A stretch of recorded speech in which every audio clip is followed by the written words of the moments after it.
Hey, Anel, just so you know, coworkers love to play code names. Are you using that as an insult, or are you using that as like a, oh, my life is great because my coworkers like to play cool board games? Because I normally coworker these days is used as an insult. And I gotta tell you something, when it comes to music or movies, I don't really want to see my coworker's favorite movie if my coworker's favorite movie is Boondock Saints, okay?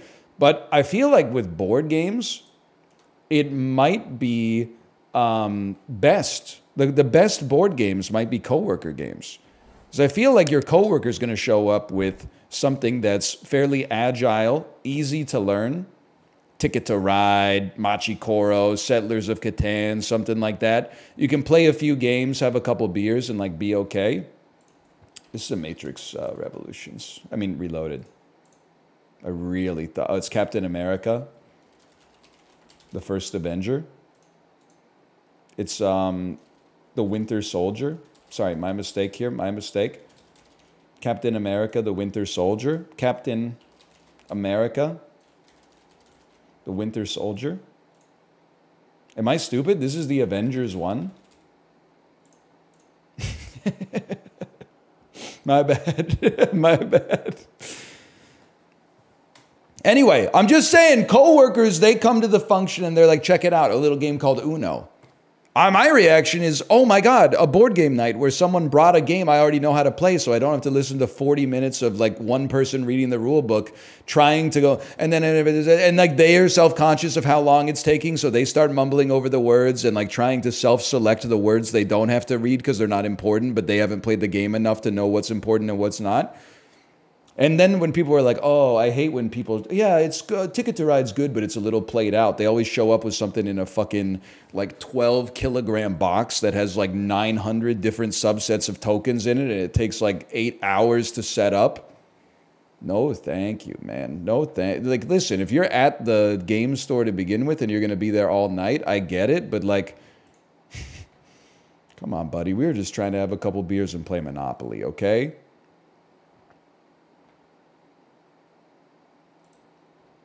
Daily Dozen trivia.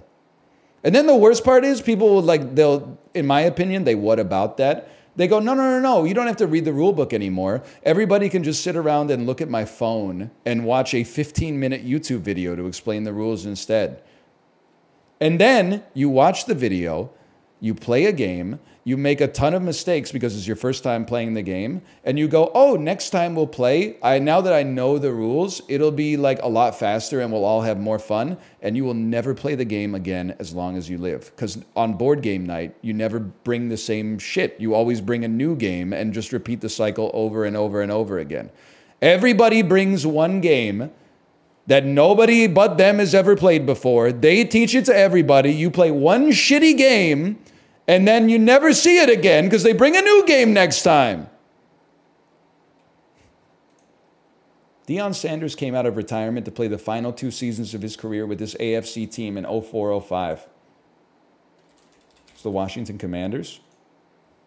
I mean, they didn't really exist back then, but during the 08-09 season, this Grizzlies shooting guard averaged over 18 PPG as a rookie, a mark that would end up his career high. Bogdan Bogdanovic. After the United States and China, what country currently has the 3rd most gold medals at the 2024 Olympics?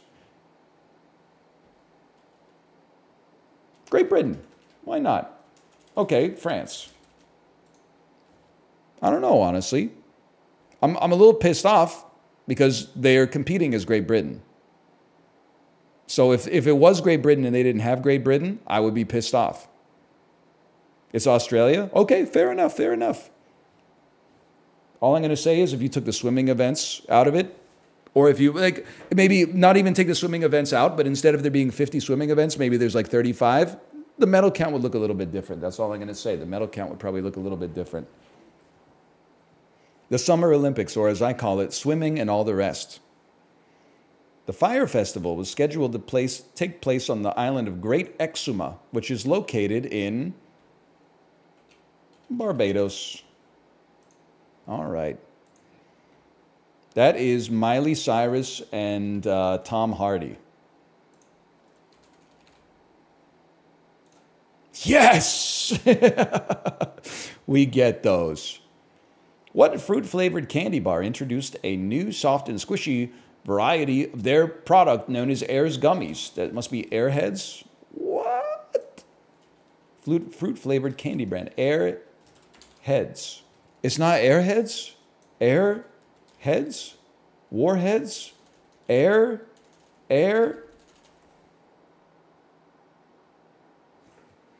Am I crazy? Warheads? There's no shot. That shit erodes your enamel. Everyday bullies got challenged to fight pro MMA fighters for a chance to win 10 grand in this MTV reality series. Bully Beatdown. Yep, there it is. I've never seen it. I was just taking a guess. What actress plays Felicity Shagwell, the replacement love interest for Elizabeth Hurley in Austin Powers, The Spy Who Shagged Me? That's Heather Graham. And what do you mean she's the replacement love interest for Elizabeth Hurley? Elizabeth Hurley is a real person. Elizabeth Hurley is not the character of Vanessa Kensington, who was the person that Austin Powers got married to at the end of Austin Powers, The International Man of Mystery, the first film in the franchise, who turned out to be a fembot. Yes, we knew all along, sadly. In touch with the ground, I'm on the hunt, I'm after you. That's Hungry Like the Wolf, bro. Dog in the city, night is a wire. Steam in the subway, earth is a fire. People don't put enough respect on Duran Duran these days. Starburst, Bahamas, Australia, OJ Mayo, the Baltimore Ravens.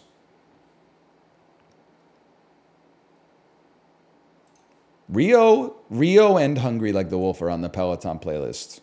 There could be more. View to a Kill. Notorious. They got a lot, man. Girls on Film. Oh, yes, Girls on Film. Girls on Film. And then he's like, Girls on Film. That was in Big Fat Liar. So was Paul Giamatti, but I'm sure he'd like to forget about that. I don't know, maybe. Let's see here. Glam rock, punk rock, goth rock, metal rock, jock rock, goth rock. What about new wave, horror, new wave, cheerleader, metal, advocate or advocate, exponent. You can raise something to the exponent. You can Mia Goth. I didn't even notice, man. MIA, absent, gone, elsewhere. They're not around. Champion, cheerleader, advocate.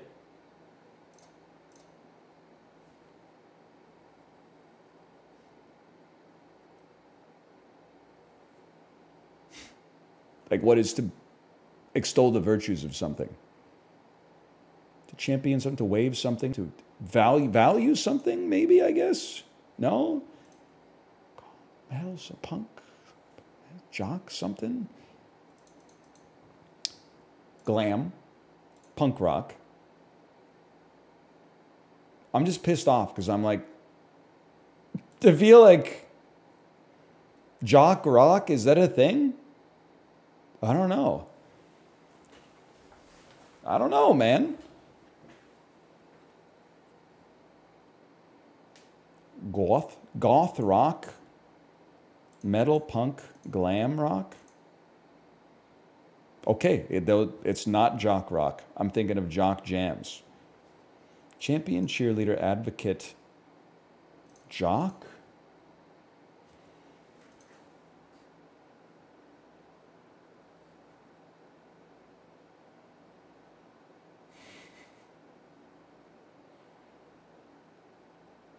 Let's think about this. Rather than just playing like process of elimination, let's think about this, okay? It's possible that these weren't even the right three. It's possible those are the right three, or these are the right three, or these are the right three. So don't start going down the wrong path, okay? Exponent. You raise something. You raise something to the exponent. You A value is something you hold, but it could also be a numeric value. Jock jams. Jock, oh, what are, well, maybe, I was thinking of like high school archetypes. Jock cheerleader, but that doesn't really make sense. World champion. Horror show, horror movie. Cheerleader. Things that hold batons. Things you see at a football game. Things you see at a boxing match.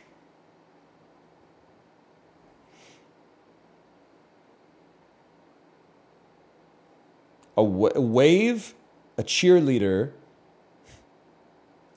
jocks, things you see at a sporting event, man, you don't see value. And I'm not sure you see a champion. Wait, I'm like now Steely Dan songs. Horror. Horror. Horror. Advocate. Champion. Cheerleader.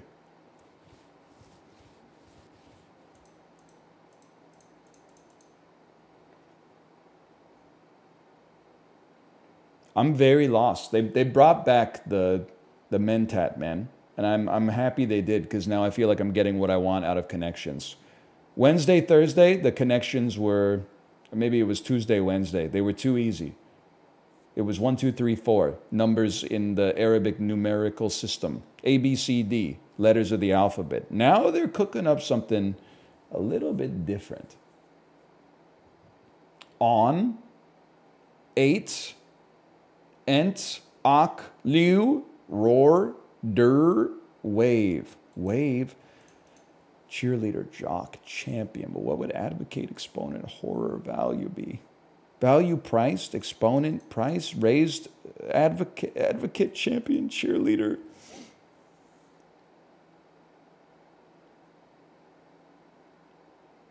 I never should have shuffled because I don't remember. One away. Exponent actually means the same. Supporter, exponent. It's not the most common. But I guess, yeah, fair enough. What does wave, jock, horror, value?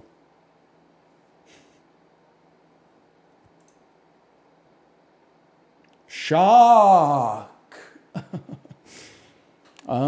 Shock. Dude, you know what's funny? Is I was, in my head, I don't know if I said it. I may or I may not have. But I was going to say, when I was talking about rock genres, that jock rock might not be a thing. Maybe I'm thinking of shock jock, which is like a DJ like Howard Stern who courts controversy. But then I didn't even think about applying shock jock to the last option, man. Anyway, we got there. It wasn't a loss, but it was close. Jock rock is more fitting than metal rock. That's the only thing, and I'm not knocking the New York Times for it, but like crosswords are so elegant because they literally just always follow the rules. But metal rock is not a genre. Metal is a genre of rock, but it's not metal. Well, I guess they did say genres of rock. But then, like, yeah, it wasn't blank rock, it was category. But goth isn't a genre of music, I think. I don't know what, maybe it is. What would you call like Bauhaus? I guess you would call it goth. Yeah, all right. Kiss? Come on, man. That's not goth. Even I know that. It's getting late. I just can't wait. Dun, dun, dun, dun, dun, dun. Move like a kangaroo. Hop. Purple soda flavor. Grape. Bird used for sending messages. Raven. Oak tree to be. Acorn. What half-life measures in nuclear physics? Decay.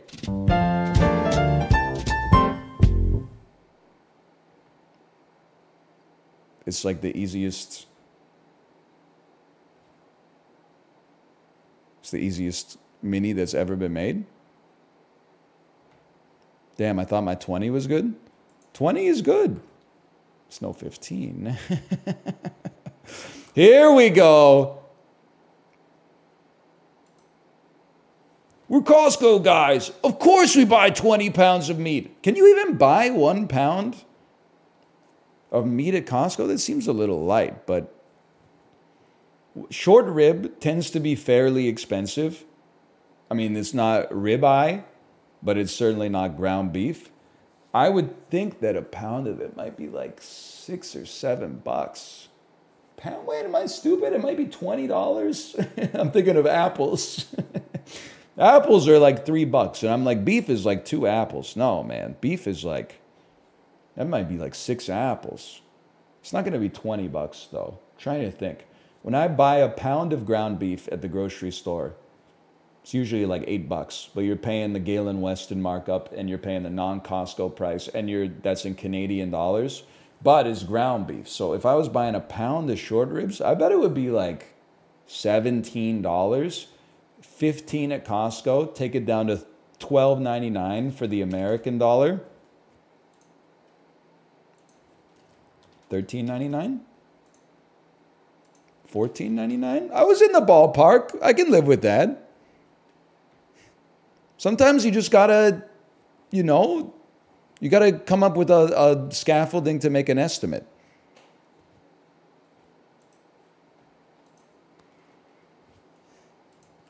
Why does it cost so much? Because it's fucking coming off of like an 800-pound animal that you need to like murder, like raise, murder, and then cut the flesh off of.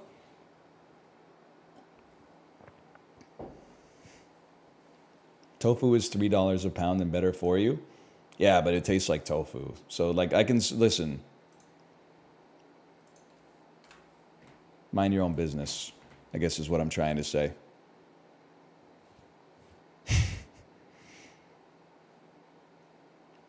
Chickpeas, you'd have a point. I'd go to bat with you on chickpeas any day of the week. Tofu, they're complete proteins. You know you're washed in a culinary argument when you start breaking out the fucking essential amino acid rhetoric. Yeah, I don't just eat tofu. Like, I could just eat tofu. It would give me all of the amino acids I needed to live long enough to find a gun to kill myself with. I need a little bit of variety, man. Essential amino acid Andes, when they find out that you eat like 100 different kinds of food every single day, and that's how you get the essential amino acids instead of just getting it from one specific food. Got fruits, vegetables, nuts, meats, grains, frozen pizza. We got all the food groups, man. We got them all. The food triangle. Anyway, I'm just saying. I like tofu at times. But I mean, if we're going flavor for flavor, beef is, and I'm not even a beef guy. Look at me. A chicken guy. I'm oftentimes ordering the vegetarian entree on a restaurant menu, okay? So I'm in your corner, and you're alienating me. You've got a problem with your messaging. That's all I'm going to say. You're going flavor for flavor, beef versus tofu. Beef clears it 20 times out of 20. I was thinking, I hate the joke of like, well, who's the first guy who like drank milk? Like, that guy must have been crazy, right? But like, if there's cavemen in heaven, when they found out that we're eating like 1 billion pounds of chicken a year, they must have been freaked the fuck out. They must have been like, the foul bird that makes you sick and die? Here's the secret, bro. Throw that shit on the fire. It tastes delicious. Don't eat it raw, motherfucker. Are you an idiot? They were probably going around for like 100,000 years, like with their kids. Like, you see that bird? Never eat that bird. That bird will make you sick, and you could pass away as a result of consuming it. Now we're just like, fuck you, stupid ass Neanderthals. Fucking idiots. Up there in heaven going,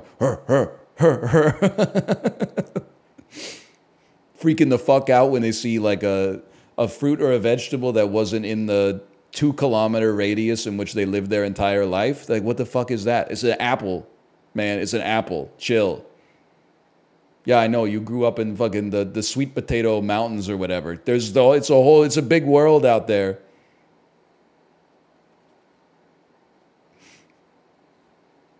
Anyway.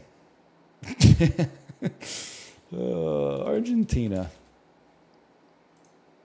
Okay, 6,000 kilometers. Sierra Leone. Confusing. Confusing. Botswana. Oh! South Africa, please. Oh, brother. Zimbabwe. What do you mean it's almost adjacent to the answer? What do you mean it's almost adjacent to the answer? What the hell does that mean, man? Almost adjacent?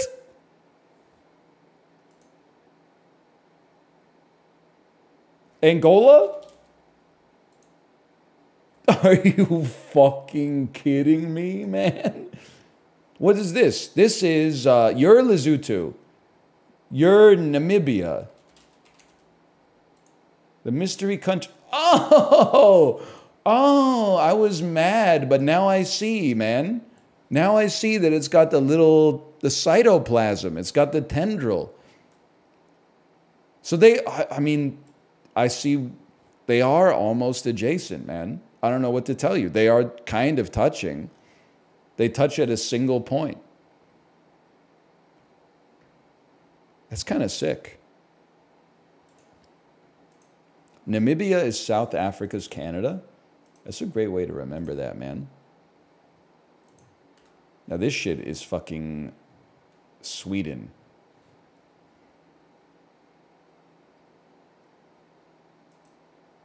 Or is it not tall enough to be Sweden?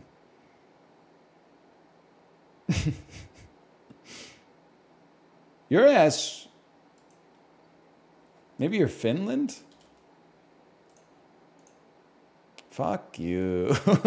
It's not even close.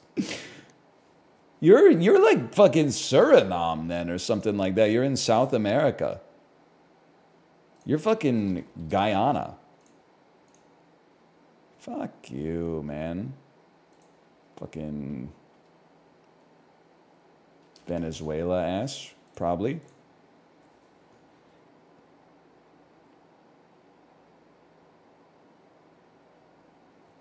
What? French Guyana? Oh.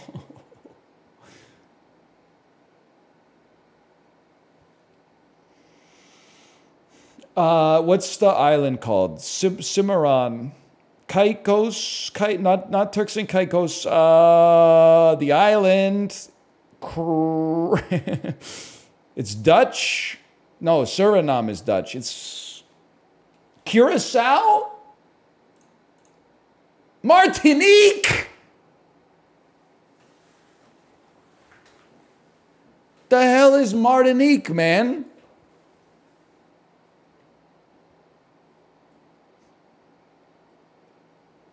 It's a French territory? Saint Miquelon ass? That shit, to be honest, it looked a little bit like Finland, right? You guys thought like it might be Finland? You were like, it's Finland, but Finland's looking a little weird today? A little. Okay, I'll take that.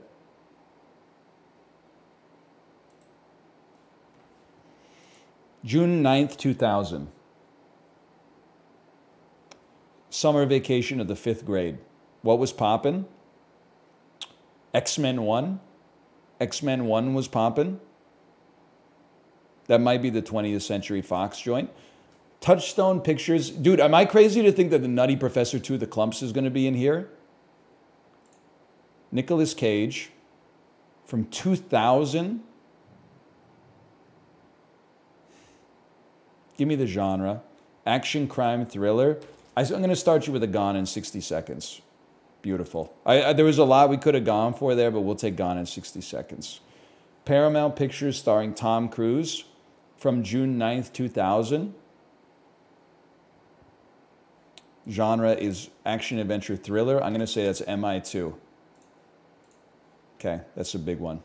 That was making waves that year. 20th Century Fox starring Martin Lawrence. I'm going to have to go with Big Mama's House 1. Walt Disney, week 4. An animated film, so we don't go actor, we go tagline. Discover a world you've only imagined.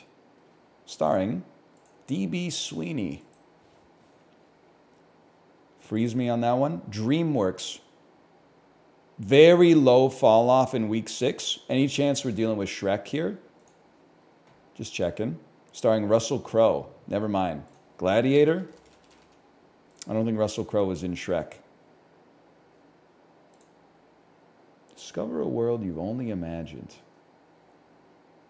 Walt Disney 2000. Reveal all hints. Fuck you. Tarzan. Is it Tarzan? An orphan Tarzan raised by lemurs after a meteor shower destroys an orphan dinosaur. Dinosaur. Yes. I feel like Tarzan was not raised by lemurs and his house wasn't destroyed by a meteor shower. It's just called Dinosaur? Yeah. They got a ride for it at Animal Kingdom and everything.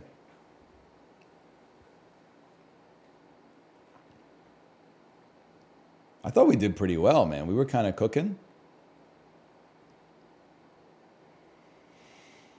Oh, what's Animal Kingdom? Disney's Animal Kingdom Resort in sunny Orlando, Florida, with the baobab tree. You know what I'm talking about? No, not really. Yeah, many. It's got the Rainforest Cafe at the entrance.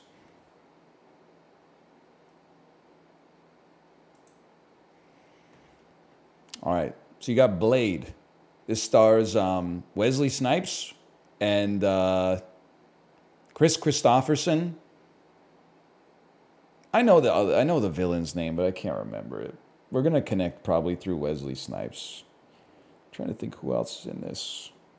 I can't recall. I don't know who you are, just to be honest with you, but we're gonna flip you and get to Wesley Snipes. That's what we're gonna. Stephen Dorff, that's his name. Donald Logue, Udo Kier's in this. I forgot. Okay. Anyway. And Sana Lathan. Oh yeah, no spoilers. No spoilers. Okay, step 1. An actor you've heard of. We're going to go Frank Oz. This feels so doable. Like Inside Out 2 to something that has Ryan Reynolds in it.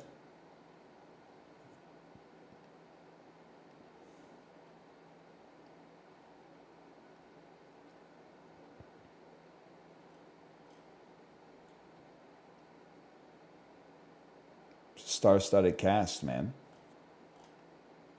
It's a fucking star-studded cast. It's got Paula Poundstone. It's got John Ratzenberger. It's got Flea. Well, let's go Flea to the Big Lebowski. We're trying to get to Wesley Snipes. This is so actually no. Everyone, fuck off. It's so doable because we can go from this to where are we going? Blade, Wesley Snipes, Woody Harrelson. White Man Can't Jump. We're in the Coen brothers already. All we need to do is get to No Country for Old Men.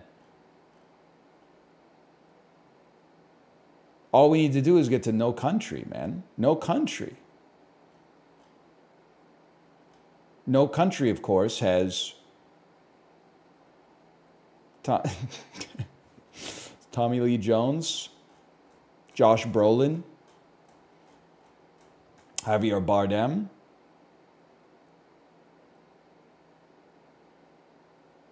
I don't know. I'm just spinning my wheels now, to be honest with you. I'm spinning my wheels. I'm just looking at I'm like, I got to see the Big Lebowski again. Okay, wait, Wesley Snipes. Woody Harrelson's also in Kingpin with Bill Murray. And Randy Quaid, who is in Independence Day with Will Smith and Jeff Goldblum. Julianne Moore, Jurassic Park, The Lost World. Jeff Goldblum, Independence Day. Will Smith.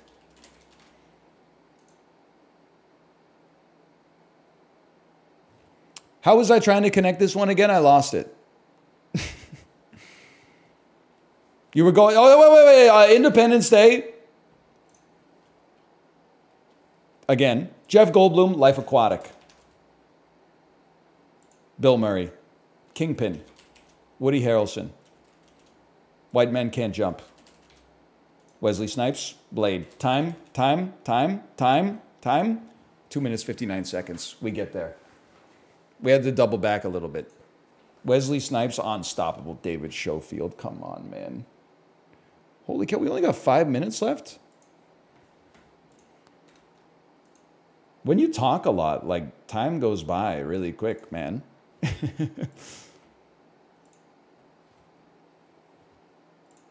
What the heck is this? Okay, Tofu Lords, you have your revenge.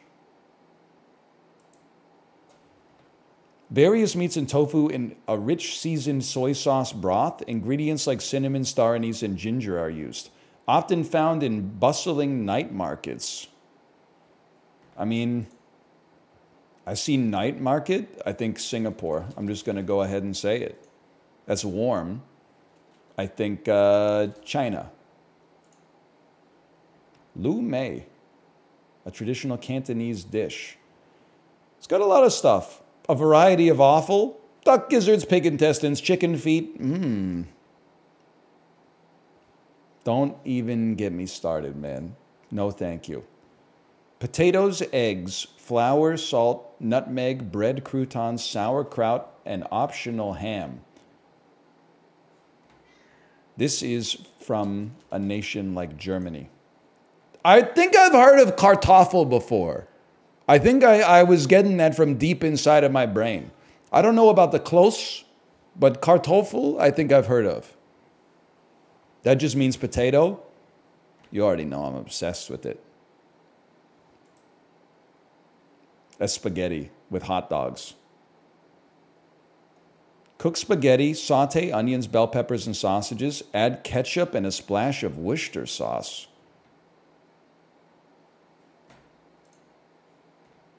First of all, Tabasco. I mean, this is Japan. I feel like Japan might be fucking up. This might be Japanese spaghetti or like Filipino spaghetti. Yep. All right. I'm just being honest with you. I had pasta a couple of times in Japan when we went earlier this year. I expected it to be straight garbage, and I was amazed at the quality of it. I'm not saying they don't have bad pasta somewhere in Japan, but the chefs really take their like European culinary traditions seriously. Now, I don't know if I would get the cut up hot dogs really, but they're really doing some fucking sick European foods over there, to be honest with you. Why though? Because we were there for like 2 weeks, man. Most people can name like 6 Japanese foods. Like you got eventually. Sometimes you're just like, you know what? We've already had like all the noodles. We've had the karage. You know, we've had the oden. Like let's mix it up. Let's see how they do some Italian food.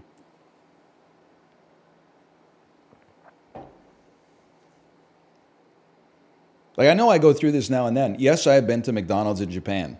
Everybody that hears that is like, why would you go to McDonald's in Japan? Wait till you find out that 98% of the people inside of the McDonald's were fucking Japanese, you motherfuckers. They're in Japan all the time, and they're going to McDonald's. Not always, but like, they're there. It wasn't just American tourists, man.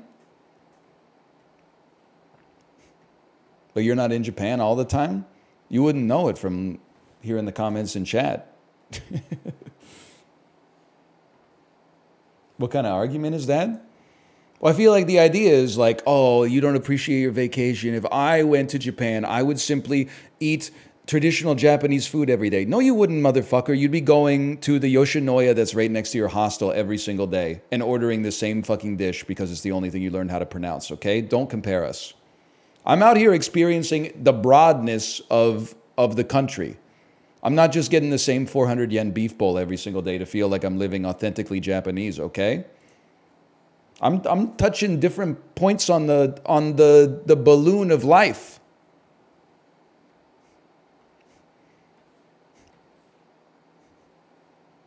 I would never do that. Of course not. Of course not. That's a rookie thing to do, is go to the Yoshinoya every day when you're in Japan. You'd probably graduate to something a little bit more sophisticated, like going to the closest konbini and getting some onigiri every day. The onigiri. The microplastic ramen eaten at the counter inside of the 7-Eleven. Oh, it's so nice. It's such a nice vibe compared to the United States of America. What a beautiful third space. Fuck you, man. Learn to generate some value for your life intrinsically, instead of feeling special because you othered yourself in another part of the world.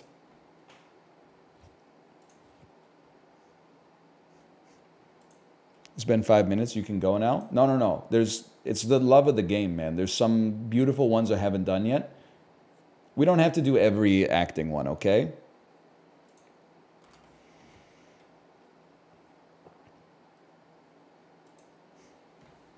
Fill in the blank. Christina Applegate started Netflix's What to Me? Next to Me. Mandy Patinkin starred in Showtime's What Like Me?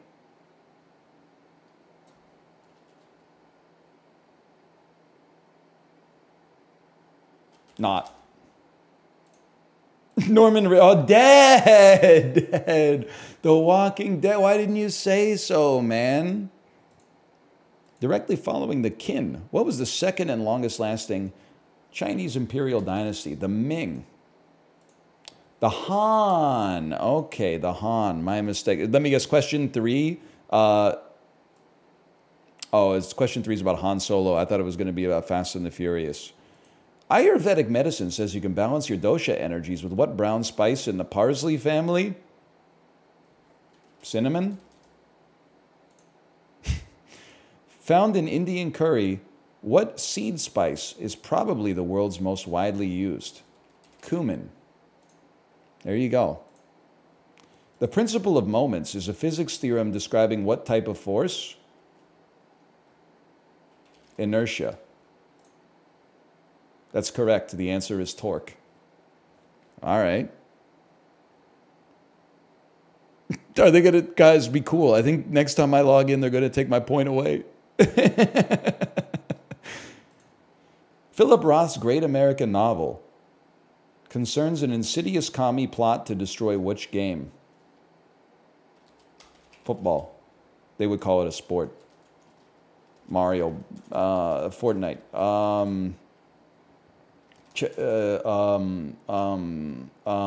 Monopoly. Mark Harris's novel Bang the Drum Slowly is mostly concerned with what sport? Oh, baseball. Shoeless Joe Jackson. Baseball. It wasn't Monopoly, huh? Baseball's not a game, man. That's a way of life. It's the air I breathe. Disorderly? Now this is a great disorderly. Sort these restaurant chains by the number of locations they have in America, starting with the most. This is a tough one because I don't live in America. And also, I don't know which one has the most. I am going to assume Hooters has the least. You see them around, but it's like a novelty. Like when I see a Panda Express, I'm not like, whoa, a Panda Express. When I see a Hooters, I'm like, oh, we're in the Midwest or the South or Tokyo, weirdly enough. But now, Auntie Anne's strikes me as it could be deceptive because they're in malls. So I don't see them, but that's because I'm not in many American malls. Panda Express, pretty common. Arby's, fairly common. And then Dairy Queen, I kind of feel like it's dying, but maybe just because it's the summertime, I've been seeing them everywhere. I feel like it's nobody's first choice of fast food. And then Jamba Juice, I mean, there's a lot, don't get me wrong. I mean, I don't have like a reasonable guess here. This is going to be a little bit of a shot in the dark.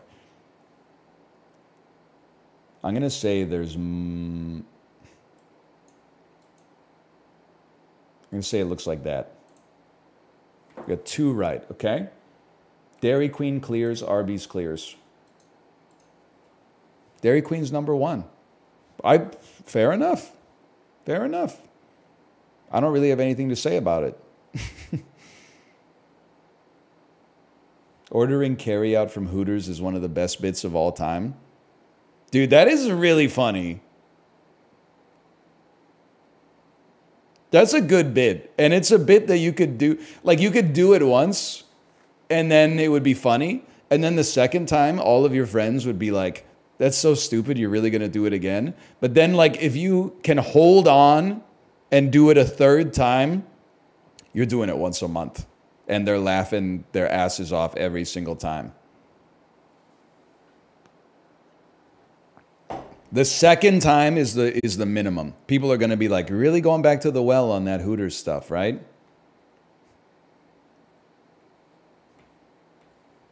But the third one, oh man.